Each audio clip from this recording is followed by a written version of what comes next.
नमस्कार दोस्तों, स्वागत है आपका टेकी ट्यूजडेज हिंदी के एक और नए एपिसोड में। मैं हूं आपका होस्ट एस रवि कुमार। टेकी ट्यूजडेज हिंदी एक साप्ताहिक शो है जहां मैं आपके टेक और करियर से जुड़े हुए सवालों के जवाब देता हूं। यदि आपको मेरे ये जवाब पसंद आए तो प्लीज मेरे इस वीडियो को लाइक कीजिए, मेरे चैनल को सब्सक्राइब कीजिए और जितना हो सके इस वीडियो को अपने दोस्तों, सहपाठियों, सहकर्मियों सबके साथ शेयर कीजिए। चलिए आज का एपिसोड शुरू करते हैं आज के पहले सवाल से।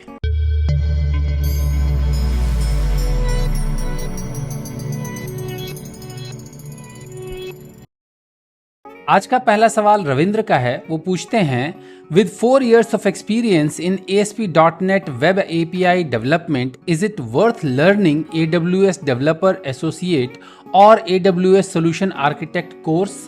Which one is worth pursuing?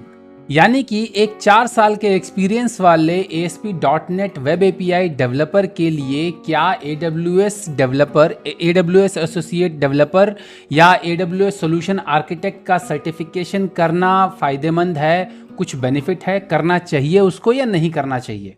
Ravinder, बिल्कुल भी नहीं। मेरे ख्याल से आपको इन दोनों में से कोई भी सर्टिफिकेशन नहीं करना चाहिए जब तक कि आपकी कंपनी इनको स्पॉन्सर ना कर रही हो। अगर आपकी कंपनी इनको स्पॉन्सर कर रही हो तब भी आइडियली कंपनी स्पॉन्सर कर रही है तब तो कर लो, कोई नुकसान नहीं है। लेकिन अगर कंपनी स्पॉन्सर नहीं कर रही है, आप खुद से करना चाहते हो, तो .NET वेब API डेवलपर के लिए इन दोनों में से किसी भी सर्टिफिकेशन का कोई बेनिफिट नहीं है। स्पेसिफिकली आपके लिए तो कोई बेनिफिट नहीं है क्योंकि आप सिर्फ 4 साल का एक्सपीरियंस है अभी आपको। तो मेरे ख्याल से आपको रादर देन इन दोनों सर्टिफिकेशंस के या किसी भी सर्टिफिकेशन के बजाय मेरे ख्याल से आपको जो है काम करना चाहिए अपने जो .NET की जो टेक्नोलॉजी स्किल्स हैं उनको बढ़ाने के लिए। जैसे अभी .NET में नया क्या हो रहा है, आप वेब API के बैकएंड के डेवलपर हैं तो आपको .NET 6 और .NET 7 के बारे में सीखना चाहिए, आपको मिनिमल API के बारे में सीखना चाहिए, प्लस आपको मेन जो कोर कंसेप्ट्स है, प्रोग्रामिंग के जो कोर कंसेप्ट्स हैं उनके बारे में सीखना चाहिए रादर देन इन दोनों सर्टिफिकेशन के। और ये प्रोग्रामिंग के कोर कंसेप्ट सीखने के अलावा आपको अपने पर्सनल ब्रांडिंग पर काम करना चाहिए, यानी आपको अपना पर्सनल ब्रांड एस्टैब्लिश करने के ऊपर काम करना चाहिए। जो भी आप सीख रहे हैं उससे रिलेटेड या तो कंटेंट बनाइए या तो कम्युनिटी का पार्ट होकर के कम्युनिटी में कंट्रीब्यूट कीजिए, ओपन सोर्स एप्लीकेशन वगैरह में कंट्रीब्यूट कीजिए ताकि आपका अपना पर्सनल ब्रांड बन सके। तो अब आप पूछेंगे कि फिर ये सर्टिफिकेशन है किसके लिए, क्योंकि AWS डेवलपर एसोसिएट में डेवलपर जुड़ा हुआ है और AWS सोल्यूशन आर्किटेक्ट में आर्किटेक्ट जुड़ा हुआ है, तो दोनों सुनने में बड़े अच्छे लगते हैं, बहुत ही कैचिंग लगते हैं। और चूंकि आप 4 साल के एक्सपीरियंस वाले एक डेवलपर हैं तो आपको लगता है कि यार डेवलपर एसोसिएट कर लेना चाहिए क्योंकि मैं डेवलपर हूं और मेरे लिए अच्छा रहेगा। या उसी तरीके से सोल्यूशन आर्किटेक्ट सुन के लगता है कि हाँ यार आगे चल के मेरे लिए अच्छा रहेगा, सोल्यूशन आर्किटेक्ट सर्टिफिकेशन कर लेना चाहिए। तो मैं आपको एक एक करके बताता हूं कि इन दोनों सर्टिफिकेशन को किसको करना चाहिए, किसके लिए हैं ये सर्टिफिकेशन। देखिए, सबसे पहले हम बात करते हैं AWS डेवलपर एसोसिएट की। AWS डेवलपर एसोसिएट जो है वो डेवऑप्स प्रोफेशनल के लिए ज़्यादा सूटेबल रहेगा, जिनको की डिप्लॉयमेंट फोकस काम करना होता है उनके लिए। आप इनफैक्ट मैं आपको स्क्रीन पर कंटेंट आउटलाइन दिखा दूंगा जो आपका developer association AWS developer associate का एग्जाम गाइड जो है, बेसिकली एक तरह से लर्निंग गाइड जिसे कहते हैं, जिसमें कि पूरा बताया गया है। ये अराउंड 7-8 पेज का एग्जाम गाइड है जिसमें इन्होंने कंटेंट बताया है कि किस किस डोमेन का कंटेंट इसके एग्जाम में आता है और क्या सिखाएंगे ये। तो इसमें आप देख सकते हैं कि जो इसका डोमेन जो स्पेसिफिक है, स्क्रीन पर मैं आपको शेयर भी कर दूंगा, आप देखिएगा कि डिप्लॉयमेंट में ये 22% डिप्लॉयमेंट का काम देखते हैं, सिक्योरिटी पे 26% का फोकस होता है, डेवलपमेंट विद AWS सर्विसेज पे 30% का फोकस होता है, रीफैक्टरिंग पे 10%, मॉनिटरिंग एंड ट्रबल शूटिंग पे 12%। अब जो इसमें आपको लग रहा हो कि हाँ भाई डेवलपमेंट विद AWS सर्विसेज जो है ये 30% है तो ये मतलब ज़्यादा फोकस है, लेकिन ऐसा नहीं है। डेवलपमेंट विद AWS सर्विसेज जो है वो आप ऐसे भी सीख सकते हैं, उसका सर्टिफिकेशन लेने से कोई बेनिफिट नहीं होने वाला आपको। उसकी बजाय आप जो है रेगुलर ही AWS सर्विसेज अपना .NET में कैसे यूज़ करते हैं उसके बारे में डॉक्यूमेंटेशन पढ़ करके सीख सकते हैं जब आपको ज़रूरत पड़े तब। बिकॉज ये जैसा मैंने कहा कि ये मोस्ट ऑफ द केस जो है ये चीज़ें सारी जो है डिप्लॉयमेंट रिलेटेड है। और ज़्यादातर जो कंपनीज जो हैं ये सर्टिफिकेट्स जो बनाती हैं वो इस पर्पज़ से बनाती हैं ताकि उनको बेसिकली, जैसे अगर आपकी कंपनी को AWS का पार्टनर बनना है, AWS की सर्विसेज सेल करने का पार्टनर बनना है या उनको यूटिलाइज करने का पार्टनर बनना है, तो उस तरह के केसेस में AWS का सर्टिफिकेशन बेनिफिशियल रहता है। क्योंकि आप अगर AWS का सर्टिफिकेशन कर लेते हैं तो आपकी कंपनी आपके सर्टिफिकेशन के बेसिस पर पार्टनर वगैरह में उनके जो पॉइंट्स होते हैं वो बढ़ते हैं। अब बात करते हैं AWS सॉल्यूशन आर्किटेक्ट की। सो AWS सॉल्यूशन आर्किटेक्ट का भी मैं अगर कंटेंट दिखा दूं आपको तो ये आपको स्क्रीन पर दिखेगा। AWS सॉल्यूशन आर्किटेक्ट में डिजाइन रिजिलिएंट आर्किटेक्चर में 30% आता है, डिजाइन हाई परफॉर्मेंस आर्किटेक्चर में 28% आता है, design secure applications and architectures में 24% आता है और डिजाइन कॉस्ट ऑप्टिमाइज्ड आर्किटेक्चर में 18% आता है। सो ये सारी की सारी चीजें जो हैं ये हार्डवेयर रिलेटेड चीजें हैं, या मैं कहूंगा कि क्लाउड हार्डवेयर रिलेटेड चीजें हैं। प्लस ये आपके अभी किसी काम के नहीं है, आप 4 साल के एक्सपीरियंस वाले डेवलपर हैं। सो ये उस पर्सन के लिए है who is already an architect. So जो ऑलरेडी एक आर्किटेक्ट है और उसको अपने एग्जिस्टिंग सिस्टम्स को AWS में अगर मूव करना है तो हाउ ही शुड प्रोसीड, उस काम को करने के लिए, उस पर्पस को सीखने के लिए इस डॉक्यूमेंटेशन को फॉलो करके, AWS के डॉक्यूमेंटेशन वगैरह को फॉलो करके और ये सर्टिफिकेशन सीख करके या करके वो बंदा जो है वो या वो पर्सन जो है वो आपका आराम से AWS का सोल्यूशन जो है वो बना सकता है और AWS पे सोल्यूशन डिप्लॉय कर सकता है।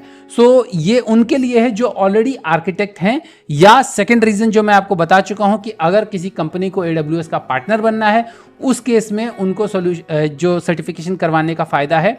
लेकिन अगेन उस केस में भी सॉल्यूशन आर्किटेक्ट का जो सर्टिफिकेशन है मोस्ट ऑफ द केसेस में कंपनी जो है वो 8 या 10 साल से ऊपर जो एक्सपीरियंस वाले लोग हैं उनके लिए कंपनी जो है वो सजेस्ट करती है। तो अब आपको समझ में आ गया होगा कि AWS डेवलपर एसोसिएट या AWS सॉल्यूशन आर्किटेक्ट जो सर्टिफिकेशन है, इन दोनों में से कोई भी सर्टिफिकेशन आपके लिए नहीं है। आप अपना फोकस जो है वो .NET टेक्नोलॉजीज के नई चीज़ों के ऊपर ज़्यादा फोकस कीजिए, कोर प्रोग्रामिंग प्रिंसिपल्स के ऊपर ज़्यादा फोकस कीजिए, या फिर आप अपने कंपनी में आपका कंपनी जो आपको गाइड करे उसके हिसाब से आगे बढ़िए रादर देन कि अपने मन से इन दोनों सर्टिफिकेशंस के करने के लिए। अगला सवाल अनीश का है, वो पूछते हैं What are some direct benefits for software developers who frequently contribute to open source? यानी कि जो डेवलपर्स ओपन सोर्स एप्लीकेशन या ओपन सोर्स फ्रेमवर्क में कोड में कंट्रीब्यूट करते हैं उनके लिए डायरेक्ट बेनिफिट्स क्या है, उनको क्या बेनिफिट मिलते हैं। अनीश, ओपन सोर्स कंट्रीब्यूशन वाले डेवलपर्स को कोई भी डायरेक्ट बेनिफिट नहीं मिलता एक्सेप्ट 1 महीने के, दैट इज अक्टूबर मंथ में अगर वो ओपन सोर्स प्रोजेक्ट या ओपन सोर्स एप्लीकेशन जो है वो हैक्टोबर फेस्ट में पार्टिसिपेट करता है और कोई प्राइज वगैरह डिक्लेयर करता है तो उस केस में उसको कुछ प्राइजेस मिल सकते हैं, जैसे मग हो गया, टी शर्ट हो गया। हैक्टोबर फेस्ट में आपको कंट्रीब्यूट करने पर आई थिंक 3 या 4 कमिट करने होते हैं किसी पब्लिक रेपोजिटरी में, और अगर वो रेपोजिटरी हैक्टोबर फेस्ट में पार्टिसिपेट कर रही है तो उस केस में आपको हैक्टोबर फेस्ट वाले जो है वो टी शर्ट देते हैं, और वो जो पार्टिसिपेट करने वाले जो प्रोजेक्ट है उस पर डिपेंड करता है। एक बार जैसे आई थिंक 1-2 साल पहले इन्होंने ऊनो वालों ने किया था, उन्होंने जो आपके मग्स वगैरह दिए थे, टी शर्ट्स वगैरह दिए थे जिन्होंने कोड फिक्स किए थे उनको, और बाकी जैमरिन वालों ने भी एक बार भेजा था, मतलब आपका शील्ड वगैरह भेजे थे कि कंट्रीब्यूटर हैं आप, जैमरिन के कंट्रीब्यूटर हैं। तो इस तरीके से ओपन सोर्स कंट्रीब्यूशन के लिए डायरेक्टली तो यही सब चीज़ें मिलती हैं, कप मग टी शर्ट वगैरह मिल जाता है, वो भी हैक्टोबर फेस्ट में पार्टिसिपेट करने वालों को। अगर आप ये सोच रहे हैं कि आपको ओपन सोर्स में कंट्रीब्यूट करने पर आपको पैसे मिलते हैं तो ऐसा बिल्कुल नहीं होता है। ओपन सोर्स एप्लीकेशन पे कंट्रीब्यूट करने के रीजंस जो होते हैं वो डिफरेंट डेवलपर्स के लिए डिफरेंट होते हैं। जैसे कि कुछ डेवलपर्स के लिए पैशन होता है कि हाँ, जिस फ्रेमवर्क को या जिस प्लेटफॉर्म को वो यूज़ कर रहे हैं उस फ्रेमवर्क या प्लेटफॉर्म में वो अपना कंट्रीब्यूशन देना चाहते हैं, वो ये चाहते हैं कि उसमें उसको और बेहतर कर सके, जो उनको प्रॉब्लम्स नज़र आती हैं वो अगर उनके बस में होता है उसको फिक्स करना तो वो उसको फिक्स कर सकें। इस तरह के पैशन के लिए कुछ डेवलपर्स जो हैं वो ओपन सोर्स में कंट्रीब्यूट करते हैं। कुछ डेवलपर्स ओपन सोर्स में इसलिए कंट्रीब्यूट करते हैं ताकि वो अपना पर्सनल ब्रांड बिल्ड कर सकें as an expert of that particular framework और टूल, ताकि कि वो ये बता सके कि हाँ उस फ्रेमवर्क या टूल में उन्होंने कंट्रीब्यूट किया है, और वो ये बोल सके कि हाँ हम इस लेवल तक इतना एक्सपर्ट हैं इस फ्रेमवर्क या टूल में कि हमने इसके सोर्स कोड में भी कंट्रीब्यूट किया है। वैसे ही कुछ डेवलपर इसलिए भी कंट्रीब्यूट करते हैं ओपन सोर्स प्रोजेक्ट्स में या फ्रेमवर्क्स में या टूल्स में, ताकि उनको सीखने को मिले कि और जो ग्लोबल डिफरेंट कल्चर के जो डेवलपर्स हैं उनके साथ कैसे काम किया जाता है, बड़े लेवल पे जो आपके जो ओपन सोर्स प्रोजेक्ट्स हैं उनको कैसे मैनेज किया जाता है। सो लर्निंग के लिए भी बहुत सारे लोग जो हैं वो उसमें पार्टिसिपेट करते हैं। सो मेन बेनिफिट्स जो आपका ओपन सोर्स कंट्रीब्यूटर या ओपन सोर्स डेवलपर होने का यही है कि आपको रिकग्निशन मिलता है, आपकी लर्निंग होती है और आप पैशन के लिए काम करते हो, पैसे के लिए नहीं। सो ओपन सोर्स में आपको डायरेक्टली कोई भी पैसे या मॉनेटरी बेनिफिट नहीं मिलता है। अगला सवाल प्रतीक का है, वो पूछते हैं how do I get unique ideas for web development projects, यानी कि वो वेब डेवलपमेंट के एप्लीकेशंस या प्रोजेक्ट्स बनाने के लिए यूनिक आइडियाज कहाँ से लें। प्रतीक, ये इस बात पे डिपेंड करता है कि आप वो वेब डेवलपमेंट या वो प्रोजेक्ट जो है वो किस पर्पस के लिए बना रहे हैं। क्या आप स्कूल कॉलेज का प्रोजेक्ट बना रहे हैं, या क्या आप कोई अपना प्रोडक्ट बनाना चाहते हैं, या कोई आप अपनी कोई SaaS सर्विस ओपन करना चाहते हैं। सो बेसिकली आप करना क्या चाहते हैं, किस लिए आप वेब डेवलपमेंट जो है वो प्रोजेक्ट जो है वो बनाना चाहते हैं, उस पर डिपेंड करता है। यूनिकनेस मैटर नहीं करती। सच बताऊं, मैंने कई जगह ये सुना भी है, एक स्टेटमेंट है, मेरा नहीं है, that ideas are dime a dozen. Dime a dozen, dime बोलते हैं 10 पैसे को, US के 10 पैसे को डाइम बोला जाता है। तो पता नहीं किसने बोला है, लेकिन दे से कि idea is dime, ideas are available dime a dozen, it execution which matters more। so ideas जो हैं आपके 10 पैसे में 12 आइडियाज, दर्जन के हिसाब से आइडियाज मिल जाते हैं 10 पैसे में। मैटर ये करता है कि उसको एग्जीक्यूट कैसे किया जाए और किस तरह से, कितने अच्छे से आप एग्जीक्यूट करते हैं। क्या आईफोन आने से पहले टच स्क्रीन वाले फोन नहीं हुआ करते थे? होते थे, लेकिन आईफोन ने ऐसा टच स्क्रीन फोन बनाया कि उसके मुकाबले फिर और बाकी फ़ोन जो है वो फीके पड़ गए, कीपैड वाले फ़ोन अपने आप ख़त्म हो गए। सो एवोल्यूशन जो होता है वो हमेशा एग्जिस्टिंग आइडियाज़ के बेसिस पर ही होता है।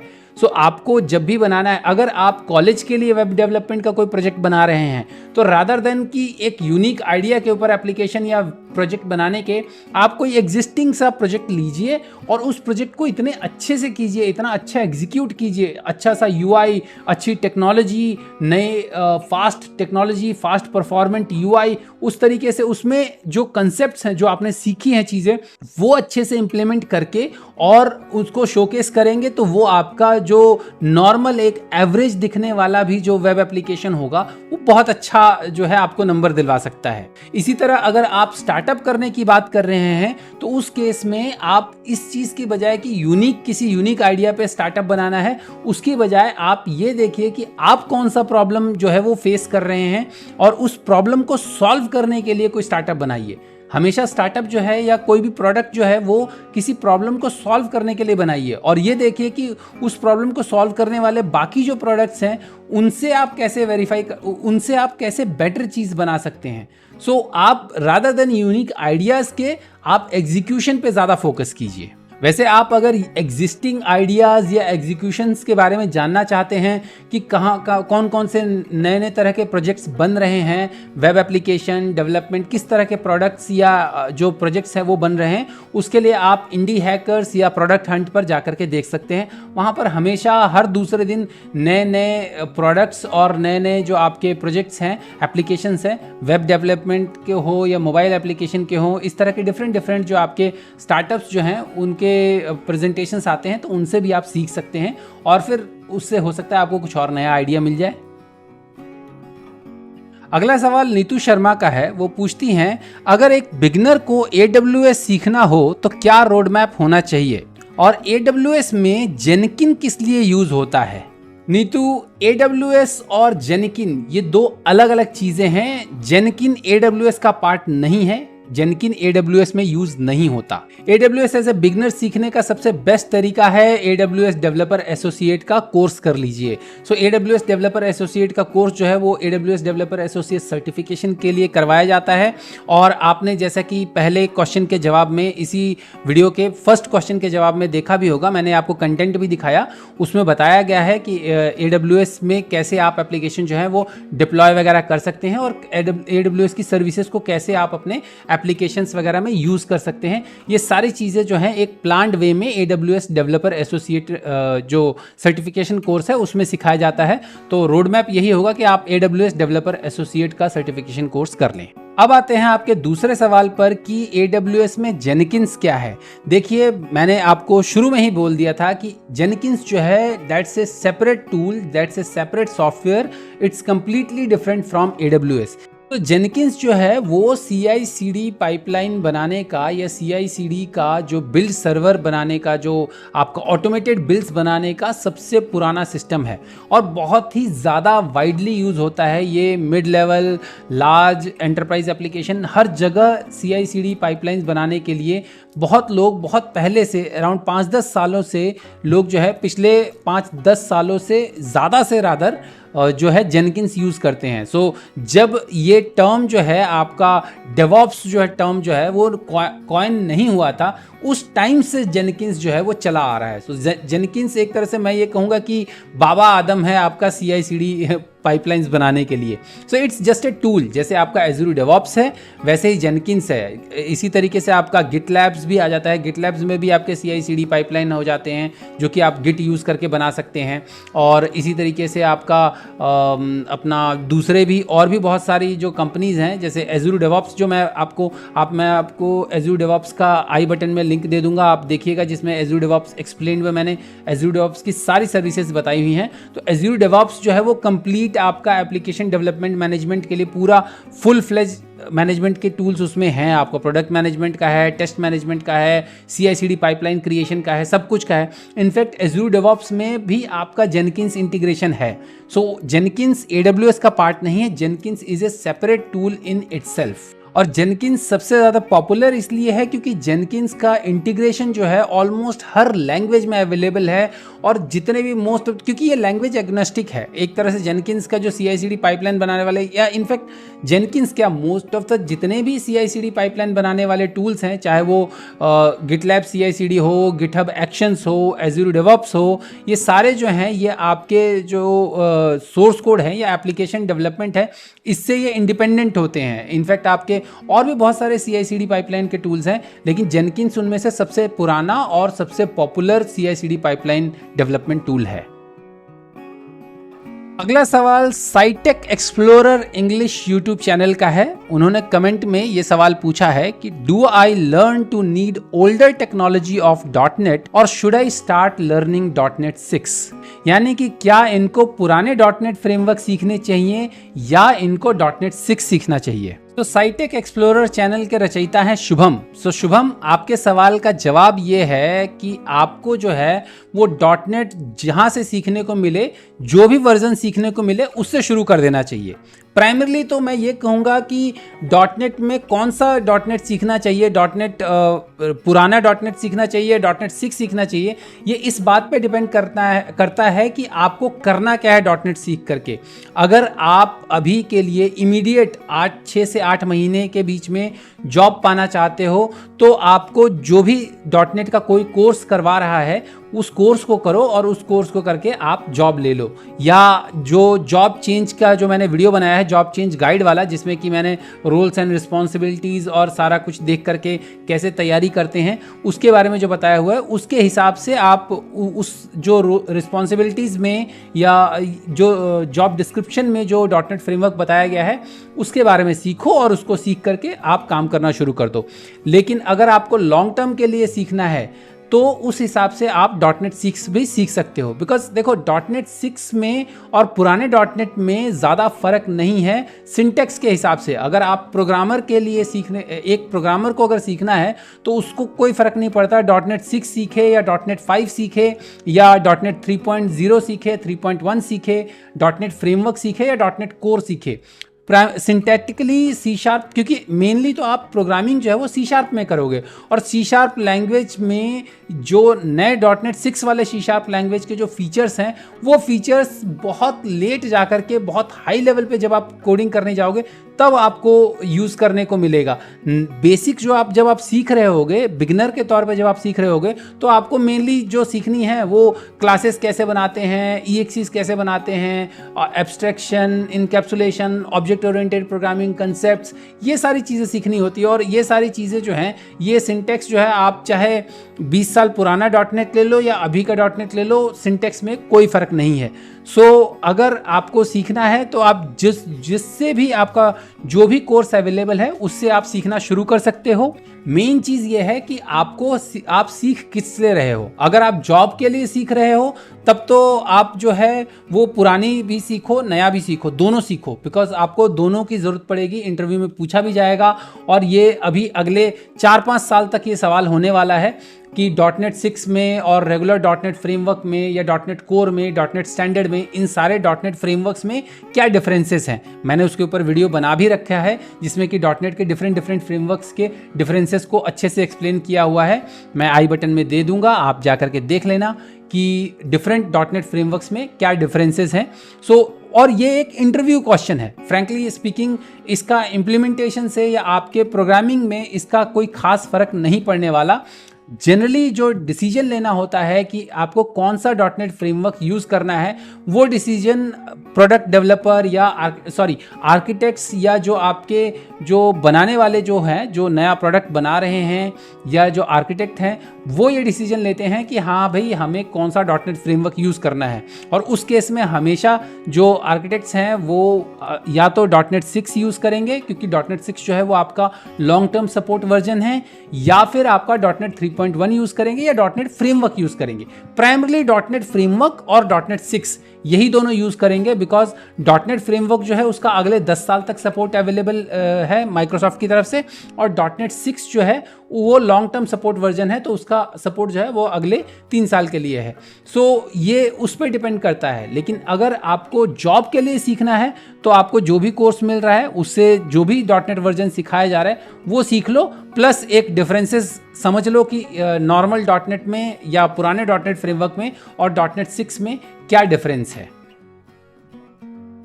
तो ये थे इस हफ्ते के आपके टेक और करियर से जुड़े हुए सवालों के जवाब। यदि आप अपने किसी सवाल को अगले हफ्ते के टेकी ट्यूजडेज में देखना चाहते हैं तो आप अपने सवाल को YouTube के कमेंट सेक्शन में या किसी भी सोशल मीडिया चैनल पर मुझे टैग करके पोस्ट कर सकते हैं। मेरे सारे सोशल मीडिया का हैंडल जो है वो मेरे चैनल का नाम ही है, दैट इज टेकी राठौर। उम्मीद है आपको मेरे ये जवाब पसंद आए होंगे। यदि आपको मेरे ये जवाब पसंद आए हैं तो इस वीडियो को लाइक कीजिए, मेरे चैनल को सब्सक्राइब कीजिए और जितना हो सके इस वीडियो को सबके साथ शेयर कीजिए। तो जल्द ही मिलते हैं मेरे अगले वीडियो में, तब तक के लिए अपना ख्याल रखिएगा। नमस्कार।